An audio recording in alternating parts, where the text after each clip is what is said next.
All right, so hi everyone. My name is Nadia Hall, and I am the community environmentalist over at Teatown Lake Reservation. If you haven't had the chance to come see us in person, I recommend that you do. We're kind of on the cusp of Ossining, Yorktown, Cortland, and Newcastle, and we do have some ambassador animals of our very own that are non-releasable due to injury that you're able to come see.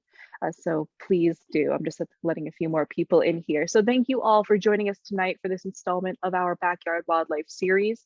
As we go into 2022, it will look a little bit different. We're probably going to call them just by their full titles rather than starting with Backyard Wildlife, but we'll still be here just about every second Wednesday of the month at 7 p.m. here on Zoom for a while. So next month in January, we will be talking a bit about the American eel, all the mysteries and the wonder of that, as well as some citizen science opportunities that we have with the eel, where you can get your hands on maybe some of the little baby glass eels if you're in the area. So thanks for coming out. I'm really excited to hear R talk about birdsong tonight, specifically female birdsong. But R is fabulous. They're an ornithologist and nature enthusiast from New Rochelle. While a biology major from Queens College, they study the differences in song structure between male and female house finches.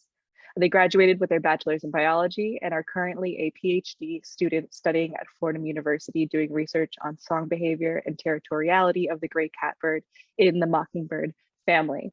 Now, I know that R thankfully likes Teatown because sometimes I see R more than I see like other staff members just walking around and hiking and saying hello to our crows. So I'm glad that you love it as much as I do. And with that, I will turn it right over to you. But actually, one more thing I will say is if anybody has a burning question, please write it in the chat and I will just interrupt R where they are in the presentation. Otherwise, we'll have plenty of time at the end to ask all of your questions. All right. And don't be self-conscious about any question you ask. No question is too simple or crazy. I love questions, so don't feel ashamed and have a burning question you're afraid to ask, because all questions are good questions. So as Nadia mentioned, you will be seeing some house finches in this presentation. I could only sneak one catbird photo into this one, but in due time, I will be talking more about gray catbirds as the months go on. Oh no, that's not what I meant to do. Okay, here we go. Haha, I practiced this before I started, but apparently I don't remember the buttons. Okay, good. So this is showing up well now, right? No? Okay, now it is paused. Why are you paused? There we go. Haha. Does this work? Good. So I think we're almost there. We're seeing the toolbar currently. You guys are seeing the toolbar. No, don't. You might want to just stop share and reshare. Sometimes I think it just caught something wonky. Yeah. Does this look better? That's perfect. Beautiful. Okay. I thought I knew how to use Zoom. All right. So I will first start out by talking about birdsong in general. So for years and generations, people have been fascinated by birdsong. It has a musical quality that seems to strike people differently than pretty much any other sound we have in nature. So naturally, people have wanted to know, why is it that birds grace us with their song to begin with? And most of the theories that were out there were kind of mythological or even sort of whimsical, like, oh, they sing because it's a nice day, or they sing because they're happy. This, while that might be true to some degree, science does not tend to focus on that aspect of birdsong. So the prevailing theory of birdsong in modern day biology can trace itself back to the studies of Charles Darwin, who's probably the most famous biologist of all time. And so what he thought was that males of a species will evolve these elaborate traits by sexual selection. So the elk with the largest horns would be more likely to mate and have more children, and their children will have big horns. And because those big horns help them have children, that trait will continue. So they pass on their genes. And those elaborate traits get saved in the population in that way. So the textbook example to illustrate how sexual selection works is birdsong. So it is thought that male birds have evolved these complex, extravagant, beautiful songs to do two things. The first thing that they do is that they compete with other males to control territory, where they forage their food, build their nests, and protect their young. And the second reason that they sing is to advertise themselves to a female who might mate with them and be like, hey, I have these great genes. I can take care of the chicks. Mate with me. And so those are the main two reasons that science is focused on for why male birds sing. As for female singing, no one's actually really mentioned that until fairly recent years.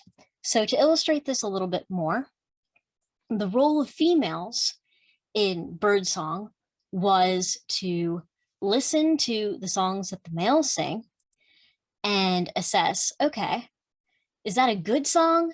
Is that better than the song that I heard this other male sing? Is this the mate that I want to choose, or is it the other one? So they were seen as more of the passive listeners who were choosing the superior singers to mate with and pass on their genes. But you might be seeing an obvious problem with this. Okay, so that's why male birds sing. So why on earth would a female bird sing? That doesn't fit into this framework at all. And that's what I initially thought when I accidentally found female house finch song in a database that was supposed to only contain male house finch song.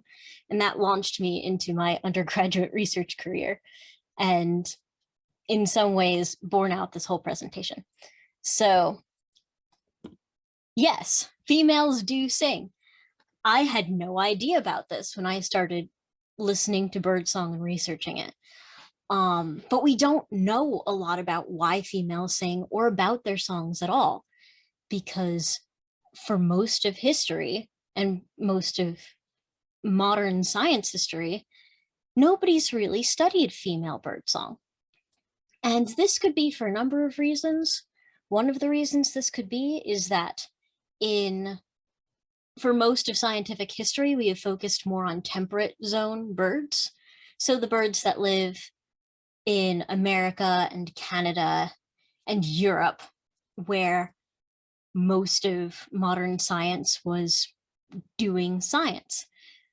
But in the temperate region, it tends to be males that predominantly sing. In the tropics, however, where birds tend to stay in the same spot all year round, female song is much more common, and their way of life is quite different from the way of life of migratory birds. However, this should be noted that some migratory birds also have females that sing. And so the reasons for female song being understudied is simply because most scientists weren't listening for it because it didn't fit the dogma. However, even though we don't know a lot about it, there is evidence that female song is an ancestral trait in songbirds.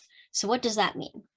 That means if we go all the way back through the tree of all birds, and you go back to all of the common ancestors of the major groups of birds, in those ancient groups, females are likely to have been singing, which is crazy. So that still doesn't answer our question. Okay, great. But why do females sing? What do we know? What do we think? And so today I'm going to present 5 main reasons why females sing that have been found in more recent studies and have been sort of hypothesized, and some have been tested, some are still being tested, but these are the main 5. And I'm going to break them down so that they don't look as scary. So the first is intra-pair communication. In less fancy language, that means talking to your mate and communicating to your mate here I am, I want food, don't come near the nest right now. We'll get more into exactly what they might be communicating later on in this talk. The next is territory defense. That one is a little self-explanatory. It is basically using song to protect and keep others out of your exclusive area, to keep your nestlings safe, to keep your territory safe, and generally keep others out of your area so that you can defend your resources, especially if there are a lot of other birds who want your resources. The next one is mate guarding. This is making sure that if you're a female, nobody runs off with your man. This is to make sure that the male in your pair is paying attention to you, taking care of your kids, and not running off with another female and having kids somewhere else, which I will talk about why that is so important later. The one after that, the fourth one, is mate attraction. Most of us are familiar with this one. It is advertising that you are single to attract a mate. And then afterwards comes the mate guarding, probably. And the fifth one, which is not as intuitive, is sex recognition, which is particularly important if males and females don't look all that different in a species. For instance, the gray catbird, males and females look the same. For black-capped chickadees, males and females look the same. So we can't tell them apart by looking at them. How do they tell each other apart? Sometimes that is by little details in their vocalizations. Now, into the fun stuff. So the first reason is females may sing songs to communicate with their mate. And this is the case for this beautiful little bird called the rufous and white wren that lives in Central and South America. So the rufous and white wren females sing very quietly. Their song does not carry over a large distance. It stays very, very close. They don't sing very often, and they sing when they're hiding in the dense brush of the understory. And when they sing along with the male in something that's called a duet, where the female and the male sing at the same time, or they take turns volleying, they tend to duet when the male and the female are very close together, between 0 and 10 meters apart. So if we go back and we look at our 5 main reasons, well, singing quietly wouldn't make sense to defend territory because you're not announcing your presence. The same thing for mate guarding. You're not really yelling at somebody to get away from your mate. So it makes the most sense for something so quiet to be for communication through thick vegetation, keeping the location of your nest a secret. Because when you are a bird and the world is full of predators and you can't move your nest once you build it, it makes a lot of sense to keep attention away from your nest so that you can raise your eggs and your chicks and your nestlings in peace. And nobody gets eaten by snakes or raccoons or anything else that figures out where your nest is. So singing quietly actually does make sense for a little bird who's trying to keep its nest secret. But sometimes you need to sing louder than that. So for northern cardinal females, which is a much more local bird, I saw them this morning, I will see them tomorrow morning, they will sing on their nest. And they will sing 2 different songs. They will sing songs that match their mate's song. And if the song is a match, it's basically telling her mate, hey, stay away from the nest. Don't be near her. Go away. And that is helpful because when you are a cardinal, your mate is as red as a stop sign and sticks out like a sore thumb. And so if you are not hungry, you do not want your mate hanging around near your nest, making it really obvious where you are. So having a song that says, hey, go away, makes sense. But if you are sitting on the nest all day, you get hungry and you have a very devoted mate who happens to be bright red, willing to bring you food. So if she sings a song that does not match her mate, she can go, hey, bring me something to eat. I can't get up, so bring it to me. So he will go, he will get her some food, be it seeds or berries or what have you, bring it back to her, she will eat it, and then he will fly away again and forage for himself and her.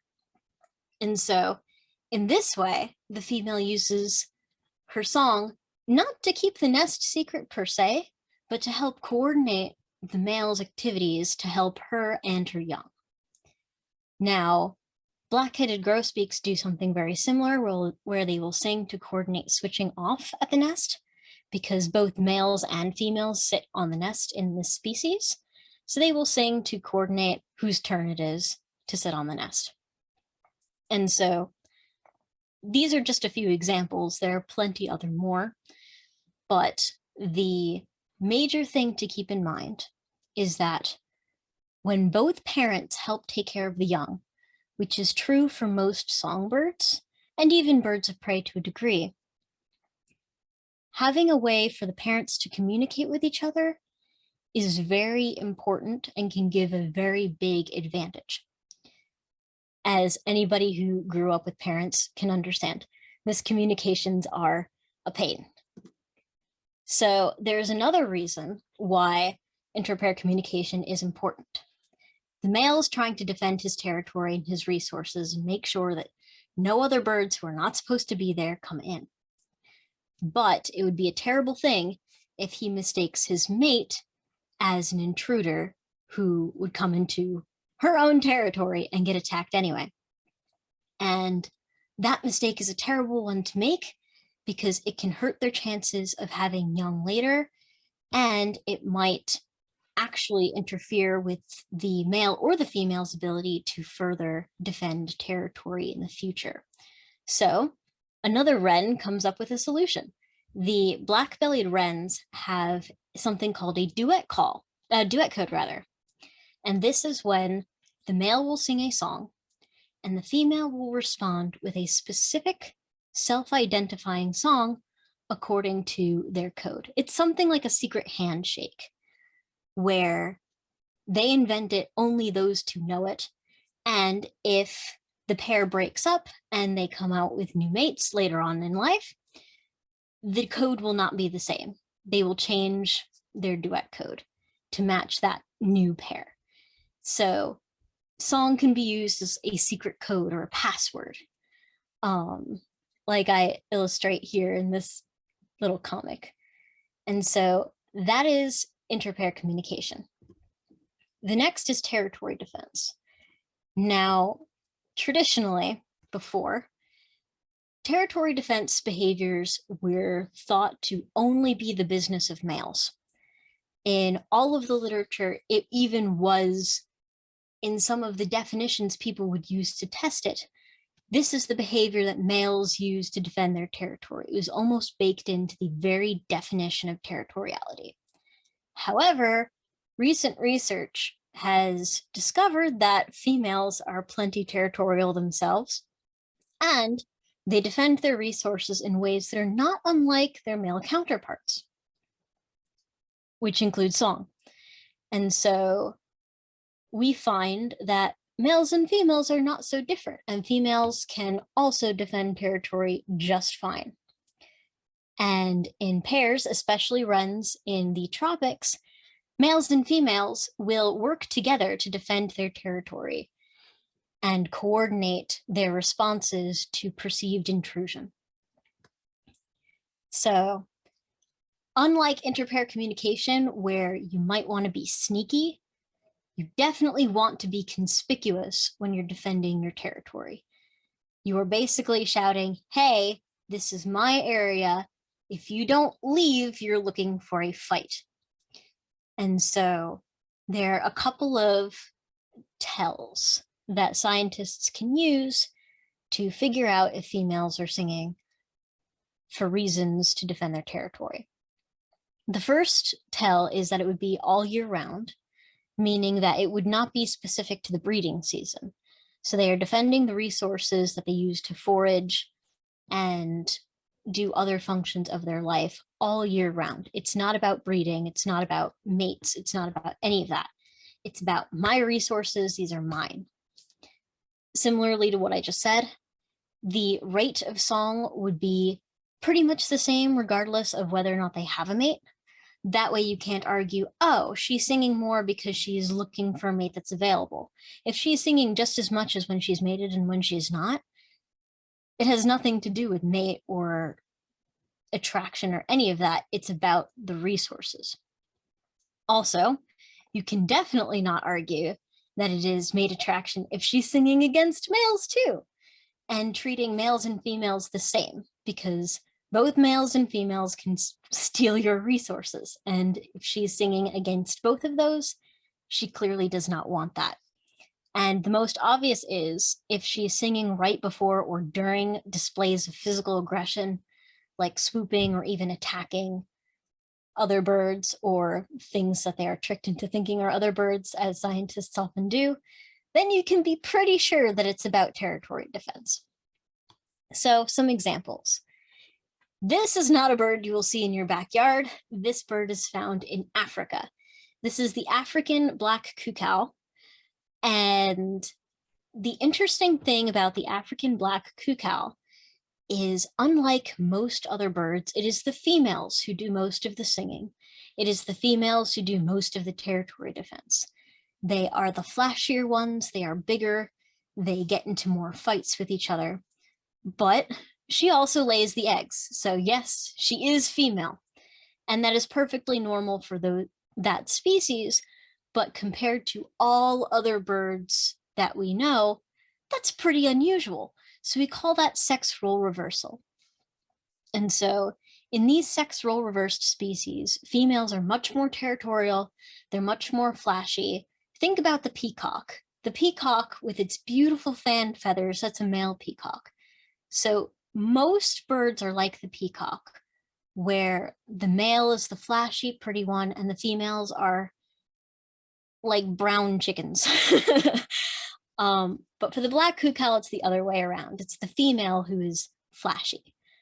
And so she sings much more than the males do because she's defending her territory. She's advertising her might and making it clear to other black cuckoos in the area that she's not to be messed with and her territory is not to be trespassed.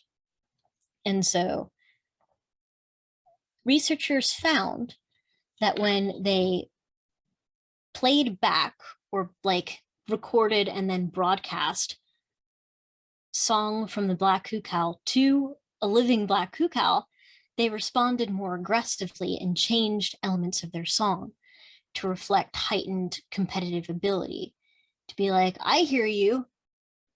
This is my territory. You cannot challenge it. So they will change their song in response to these fake territorial encounters that scientists set up. And that is some of the ways that scientists can actually figure out which functions are in play when a female is singing, also for males too. And so this is the most stark example of territory defense function in female song, but it's not exclusive to them. Okay, yeah. This is not exclusive to sex role reversed species.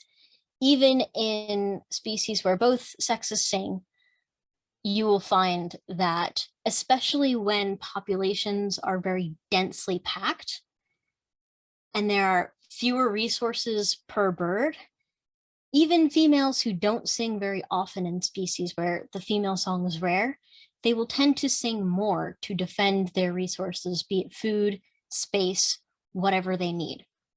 But this is by far the most obvious example. Mate guarding is defending a very specific resource. It is defending one's mate. And so for males, obviously science has been looking at this for much longer, because that's just how things were. And so for males, mate guarding was important because you needed to secure a mate so that you can reproduce.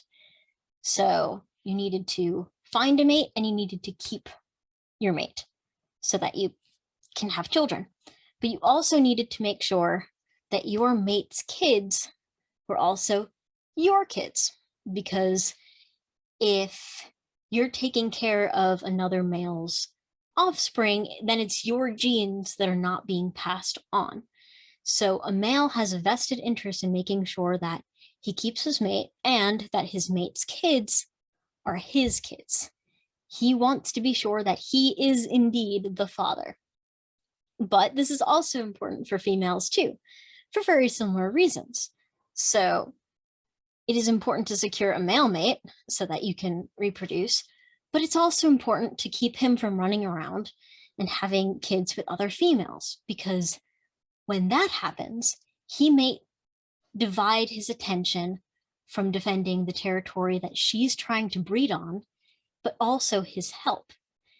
Because most songbirds rely on both parents to raise a nest, if a male is distracted having other children and fooling around in other territories, that's less food and less attention that her chicks are getting, which makes it harder to raise them and have them survive into healthy birds that will go on and pass on her genes. And so she needs his attention, and she needs to monopolize that attention to make sure her territory is defended and her chicks are fed. And so song for mate defense might look a lot like territorial behavior, because it is resources being defended. It's just your mate is the resource in this case. And there are a few giveaways, just like there are with territorial behavior. If you're a female worried about your mate going off and running off with some other female, male song isn't really going to bother you, because for almost all birds, a male is not going to be taking away your other male mate. It's just not really on the radar. But a female that might be encroaching onto your territory might very well be a threat to your pair bond and your mate's attention. And so females who hear playback of female song will get very upset and sing vigorously and even attack mounts to prevent the female from messing with her mate in any way. Oh, and then as I mentioned, physical aggression against only other females, when that song is delivered, it's pretty clear what's going on. And her mate usually will not be helping her try to shoo away this other female, because her mate might perceive that as, oh, I guess that mating opportunity is not going to happen. All right. So in general, mate guarding songs are used to keep other females away from the mate. And it doesn't always have to be that brash and that obvious. It can be sometimes rather subtle in what researchers call pair bond maintenance. And as you can see from the little wedding rings above the little birds' heads, we do this in subtle ways too. Because if it were assumed that nothing would ever threaten a pair bond and that you could take it for granted, there would be no reason to defend it or reinforce it. There would be no reason to constantly have to check on it if it were a sure thing. And so, because things happen, pair bond maintenance is important for mate guarding, making sure that your mate stays your mate and that his attention stays on your chicks. So how do females do this without being super obvious like in the previous slide? There are patterns of duetting that we talked about before where a male will sing, and usually it is a song that is defending his territory and being like, hi, I'm here. And his mate will quickly sing after him, being like, by the way, he's taken. So here is my territory, fear me. By the way, he's taken. And these duets can be very, very beautiful and very, very intricate and very well timed, but they are, from the female's perspective, designed to make it very clear that there is a female with this male and he's not in the market, basically. And this shows her status as being very attentive keeping females away from song, because if he sings and other females don't hear another female, they might go, oh, he might not have a mate yet, and that song sounds pretty nice. Maybe I can check this out and see what's there. But if she sings, they're like, oh, okay, nope. he's not single. So this is also a form of duetting, but for a different reason. This is the subtler ways of mate guarding. Now, you can defend your territory and your mate at the same time. You can do both things at once with song. So low level of coordination with your mate during territory defense might be using one song for two purposes. A female can be singing to keep another bird out of her resources and off of her territory, but she might decide to focus just on other females more than males. And males often predominantly focus on other males instead of females as well. And so that is an example of both mate defense and territory defense, because they're guarding both things at the same time. One species of bird can also use the songs for different purposes over time. So during the breeding season, it can mostly function as a mate guarding thing, where they're predominantly focused on keeping their mate away from other prospective females. And then during other times, they can branch out and be territorial to everyone because she's not worried about breeding right now. And then comes mate attraction. This is what people classically think of for male song, where the most beautiful song gets the lady. And this can be kind of true with females too. So it is an advertisement from the female being like, hey, I don't have a male with me. Is anybody interested? So unpaired females tend to sing more than when they are paired in certain species, like bay wrens. They will sing to an interested male, and then they'll slow down on the singing once they're mated. They may also sing only during the fertile period to get attention of males in alpine accenters. So they will sing to advertise, hey, I'm ready to have chicks. Are you interested, basically? And then when they're no longer fertile and they've laid their eggs, they don't bother to sing anymore because they don't need his attention right now. And lastly, we come to sex recognition. Now, this is not necessarily an invitation to mate. This is more of a self-identifying thing, like somebody's name. And so being mistaken for the opposite sex can be a very big deal if you're a bird. If you are a male that looks like a female, you might not have females who want to mate with you, and you may lose mating opportunities. Or you might have trouble repelling the same sex from your territory because you just look like the opposite sex, and so you lose out on resources that way. Fortunately, there are ways around this. So for black-bellied wrens, as I mentioned earlier, oh wait, no, this is a different species of wren. There are a lot of wrens. So black-bellied wrens, no, I did mention them. They have the duet code. They have what is called antithetical sex signals, which is a really fancy word for a very simple concept. So antithetical signals would be like black versus white. They're on opposite sides of a spectrum, and you can use them to mean different things entirely. So antithetical means an opposite meaning expressed by characteristics on opposite sides of a spectrum. So a high-pitched noise for males and a low-pitched noise for females helps them tell each other apart and be like, okay, that's a female, that's a male. I know what's going on in this situation right now. Or you can be like a chickadee, and you can use something called open-ended categorization, where there are particular rules where certain songs tend to be like males and tend to be like females, which allows chickadees to know, okay, that's a male and that's a female without having to really know the individual.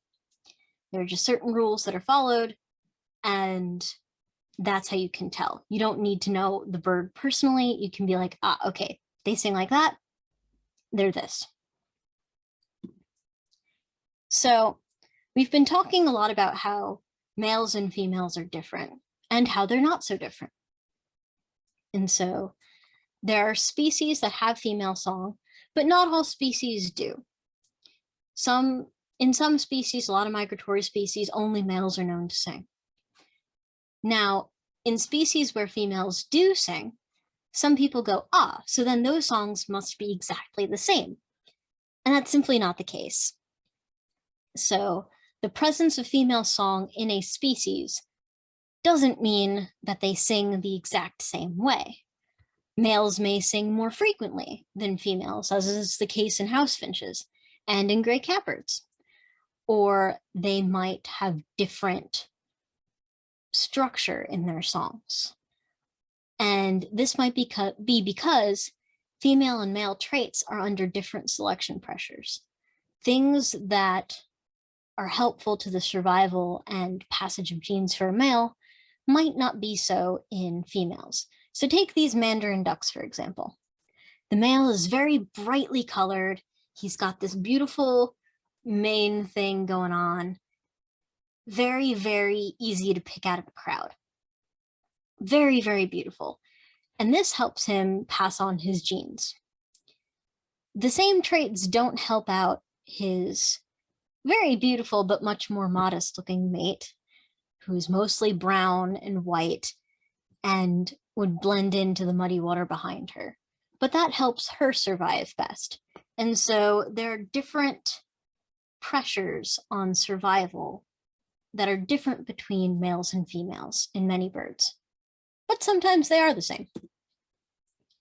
And this can sometimes be reflected in brain structure.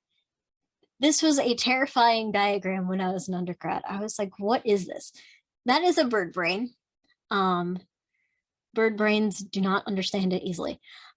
So in the bird brain, there's something called the song control region, or the SCR, and these control the mechanical processes that make a bird sing.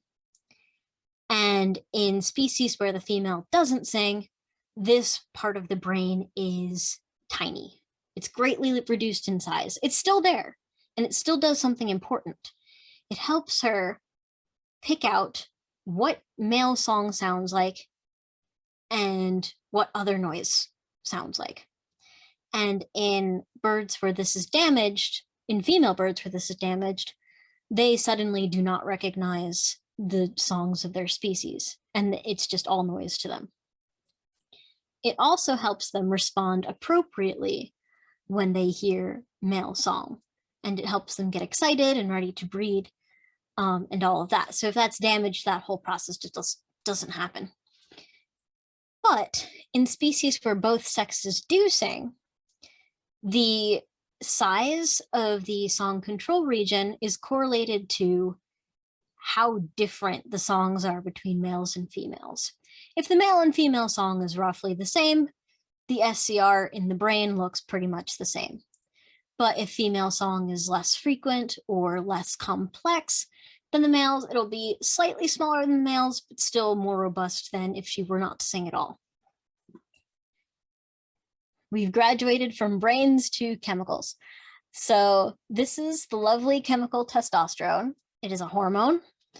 We have it in our blood, and in species where female song is rare, where they do sing, but they do not sing often, you can give a female bird an injection of testosterone and she will start singing in the lab. And in naturally singing species, this does sort of make sense, as testosterone varies in concentration with the time of year. And so as testosterone levels in the blood fluctuate, as does song behavior and song frequency. So the more testosterone there is in the blood, the more you might be getting ready for mating, the more you might sing. Also, the more aggressive you may be, and aggressive females tend to have more reproductive success. And so there are some scientists who think, okay, So the testosterone controls the aggression of the females during the breeding season to make sure they're defending their territories and gathering the resources that they need for their chicks. Could it be that female song is not involved in any of the success of that at all and is just a byproduct based on the framework that is there for males? We don't know. That's still being investigated. And if it's true in some species, it might be not true in all. But that is something that some scientists consider, like, oh, female song is just a byproduct of testosterone levels that are high anyway. However, the theory breaks down because even though this is true in many species of birds, sometimes blood testosterone just doesn't really matter for the frequency or complexity of song in all species, even if it does for some. And so now we are looking at, how do birds get their songs? How are they learned? And this is not the same in all birds. This is not the same even when we're looking at males. And so the most famous strategy that they teach you the most of in school is the critical period learning. And so when the bird is very young, it learns new songs in a very tight window of time controlled by its hormones, where it learns the songs of its father and its neighbors and learns these, quickly picks them up. And then after that window is done, that's it. Whatever songs you learned, you're singing that for the rest of your life. You can't learn anything new. You can't change it. It is now permanently crystallized. That's it. But not all birds are like this. And mockingbirds are certainly not like that at all. The open-ended learning strategy means that you can pick up new songs and modify your old ones for as long as you live. You can keep changing them, you can keep learning, and you can just build your song repertoire, or the set of all the songs you know, bigger and bigger and bigger. And this has been explored in depth in males, but how do females learn? Which females learn in which way? We don't know. There just haven't been a lot of studies on that. Cardinals are weird though. So one of the ways that they test how this learning works is they take little fledglings who haven't learned their songs yet, and they isolate them so that they cannot hear any other bird singing during that window. And scientists investigate, okay, how does that mess up their song? Because if they cannot hear it, they cannot learn it and replicate it, right? So for cardinals, males in isolation can sort of produce normal song. It's not perfect. It would be better if they could hear it, but females cannot do this at all. So this would suggest that they have a different way of learning. There's a different process going on in their brains that produce songs. But northern cardinals are also interesting in that males and females have different sets of songs. Females tend to sing one set of songs and males tend to sing another. But in the lab, males had no problem learning female songs, and females could sing male songs just fine. And so they had no preference to learning their own sex a song over the opposite sex.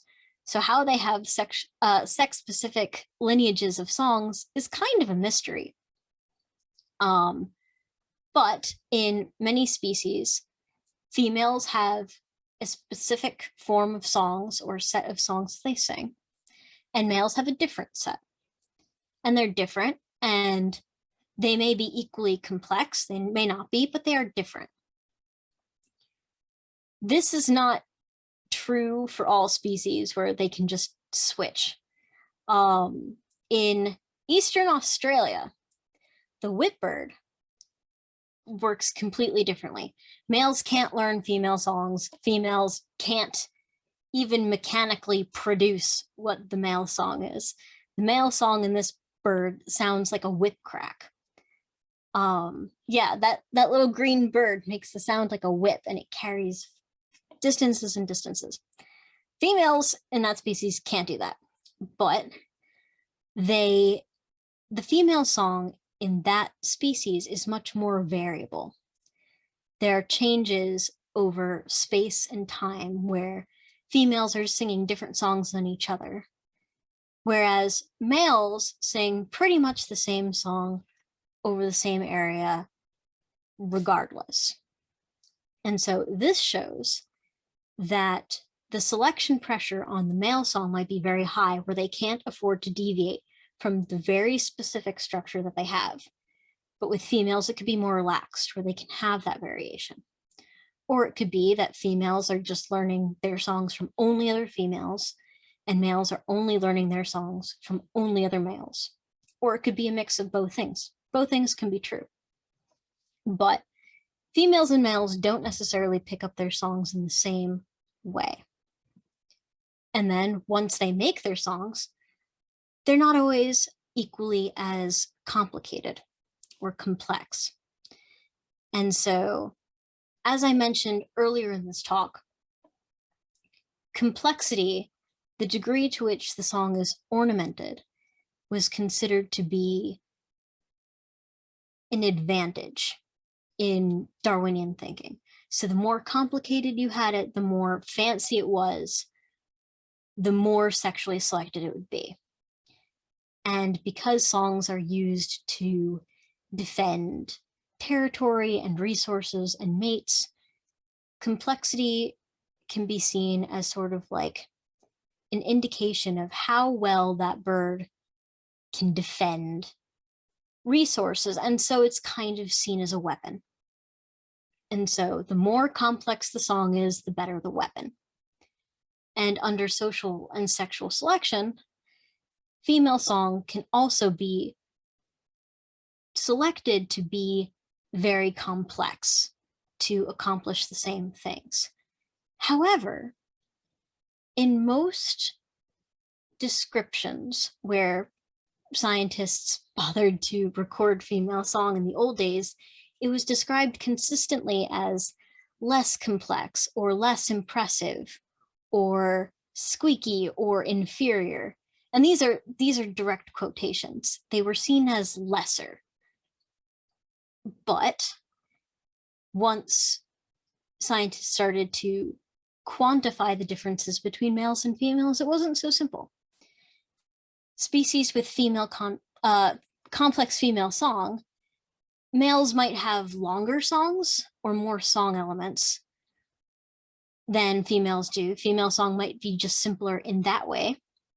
Or a male might be able to sing more kinds of songs and have a larger song repertoire, like in pied bush chats. Or they could be less complex because females only sing when the male is singing and only do duets, whereas the males can do solos and duets, which is a little silly because if the male sings and the female doesn't respond, that's considered a solo. But if the male sings and the female responds, that's considered a duet. So the male's ability to produce solos is based on whether or not his female ignores him, if you think about it. But nevertheless, that is a measure of complexity. But it is not necessarily true that all female song is less complex than male song. While it is undoubtedly true for some species, this is not necessarily the case with all species or even all individuals within a species. Take the European starling, which is an invasive species that is probably outside your door right now. In some females can sing more complex songs than some individual males, but male songs are still more complex on average. It's kind of like height. There are some females in the human species that are taller than some males, but on average, males tend to be taller than females. It's just how it is. But as I said before, there may not always be a difference in complexity, but there might still be sexual dimorphism. there might still be differences in male and female song, but it might not be in complexity. So songs may be more consistent in males or females. This is called stereotypy. And if a song is highly stereotypic, it means it's the same way every time, no variation. But in some species, the males are very exact, very precise, always the same, and females might wander around a bit and have more variation. Or the repertoires of the males and females tend to be in similar size, but they're achieved in different ways. Going back to Australia, there is the famous lyrebird, a world-class mimic.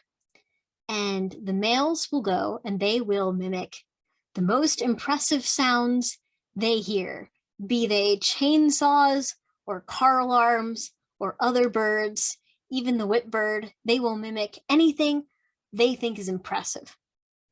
The females are much more choosy with what they choose to mimic. They will mimic the sounds of predators, be they hawks or dogs or things that are likely to eat them. And it is thought that they have these specifically scary mimics to dissuade females from encroaching on their territory. And so they are equally complex. They can have equally large song repertoires, but they are choosing to mimic particularly different things. And so there are still species where there's virtually no difference between male and female song, where it's pretty much the same, regardless of whether or not you're a male or female. Structure, same. Repertoire, same. It's just the same. And with that, I will take any questions, comments, stories, thoughts, jokes, whatever you have. Thank you so much for letting me talk to you guys about something I'm super passionate about. And yeah, thank you guys so much. Oh, thank you, R. That was incredible. And I think I'm going to have to rewatch this in order to kind of fully take it in. But yeah, if anybody has any questions, feel free to either type it in the chat or just unmute yourself and let us know what you're thinking. Absolutely. I will jump in quickly while people get themselves composed here to say, I really think it's interesting about the lyrebird, because obviously anytime that you're talking about vocalizations, people tend to think about the lyrebird because it's such a popular topic of documentaries. And yet in all those documentaries, they're showing the chainsaws, and that's really cool that it makes those noise. But I think it's like 10 times more interesting that you have this dimorphic way of vocalizing and that the females are choosing to vocalize using the sounds of predators. Like, that's really incredible to me. So I'm sorry that that's kind of left out. There's a good reason why it's left out. I think it was left out because people didn't know that that was the case yet. That hadn't been noticed, because historically there's been such a focus on the male behavior that unfortunately the females have kind of been lost on the wayside until fairly recently. And so for all of David Attenborough's lovely narration, it's not his fault. He probably just had no idea. All of us had no idea. I see that the chat is active. Indeed. Is there any correlation with mating system? Yes. Yes, there is. So there is the dunnock. I believe it lives in Europe. I'm a little fuzzier with my outside of North America birds. You'll have to forgive me. And there's been extensive work on the dunnock about female song, mostly by Michelle Hall. And the dunnock is very interesting because they can be monogamous, they can be polyandrous, they can be polygynous, and polygynandrous. Those are all really long, scary words. Let me break those down.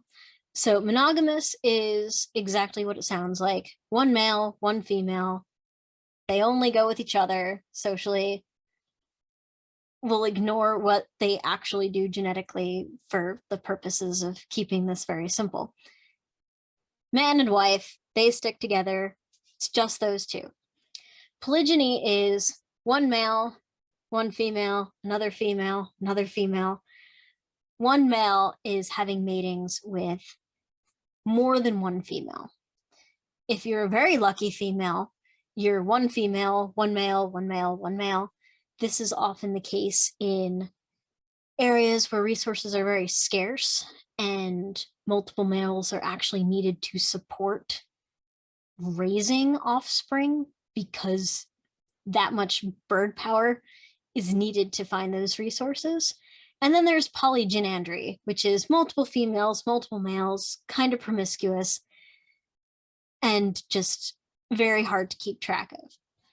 And with dunnocks, it is the case that the male will only provide food and protection to the female and her chicks who get the most matings. There's a critical amount of matings that a female must achieve with a particular male for him to be primarily focused on her and her kids. And so monogamous dunnocks, where there's only one male and one female, they tend to be much more laid back. They sing less. When they sing during their fertile window, they get fertilized, male takes care of their kids with them, no problems. But when there's a polyandrous system, the females are singing like crazy because they're all trying to get the critical share of mating opportunities with the male so their kids get the most food. And so mating system and female song have a lot to do with each other, like at least in dunnocks. And I believe in alpine accenters, it's a similar story, but that is a very, very thoughtful question. Thank you for asking that. I had a slide on that and then I was just like, nah, that's going to be too complicated and I took it out. But yeah, thank you for bringing that up. I appreciate that very much. You're muted, Nadia. I was bound to do it sooner or later. I was going to say that's a great question. And before, in case anybody has to leave, would you mind putting your email address into the chat in case anybody has questions? Yes, of course. You may always ask questions. I'm going to make sure I spelled my last name right. Fordham.edu. You may also catch me. Oh, I sent that as a direct message. Dear, I really don't know how to use Zoom. Sorry, Joanne. You'll get my email twice. What a terrible thing. Here we go. So yes, you may ask me through my email. If you find me on the trails, which you're likely to do, you may also ask me there. Chances are I'm birding. I love questions. Does anybody else have anything? Again, feel free to unmute yourself or type into the chat. While we wait for that, I will ask, as we sort of close up here, if you have I won't say the coolest or the best because those are hard to come by, but a cool or an exciting or a surprising experience that you've had while doing some of your field work. Oh, for me. So my field work has mostly been with gray catbirds. When I was doing my undergraduate research, which is when I first started digging really deep into female song, I was actually working with recordings taken in the 1970s by my mom's biology professor. Hi, Mom. So it was extremely cool listening to what 1973 and 1974 and 1975 sounded like, because that was more than a decade before I'd been born. But I have had much more fun roaming around in the woods chasing catbirds. And one of the most rewarding times I had out there was actually capturing female song from a gray catbird on tape. We knew she was female because we had colored bands on her, which is what scientists do. We give them little colored plastic bracelets to know who's who. So I knew who she was. I saw her clear as day through my binoculars, and she was singing her little heart out for 10 minutes. And I thought I'd struck gold because female song is not all that common in gray catbirds. And it just happened to be that she was singing on the tree that my research advisor had told me to ignore because I had so many songs from the male who sang at that tree.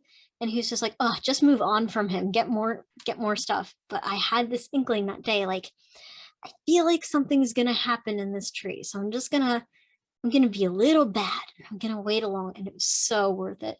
He happened to pull up right as I was recording. And I quickest I'd ever shushed somebody, I went like, shh. And finally she flew away and she stopped singing. And he comes up to me and he's like, what the heck? I told you not to go there anymore. And I was just like, I just got my first sample of female catbird song. And he was just like, oh, never mind then. That was one of the most rewarding little serendipitous things I've found while chasing my catbirds. But that is a list, like that is such a long list of crazy things I've seen catbirds do. They have such spunky personalities. They have a lot of, they're just very spunky birds. They're always doing things that you wouldn't expect them to do, making all sorts of strange noises. Half the time they make a noise and I'm just like, is that actually a catbird or have I finally lost my mind? I've heard them do convincing wren songs. They're crazy. But yeah, I have plenty of catbird stories. Well, good. I hope that we'll have you back if you'd be willing in the future. I would love to. This was fantastic. Anybody else, any last minute questions? Or even stories or comments. Or stories. We love bird stories. Yes. All right. Well, in that case, I cannot thank you enough, R. This was absolutely fantastic. And I do hope that you'd be willing to join us again in the future. I would love to. Thank you for giving me this opportunity. This was a blast. And I hope that it was enriching and interesting for all of you and that you walk away a little bit more passionate about birdsong as I am.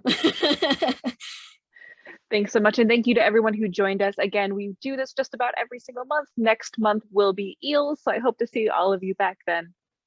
You'll definitely be seeing me. Good. Thank you. Good night, everyone. Good night.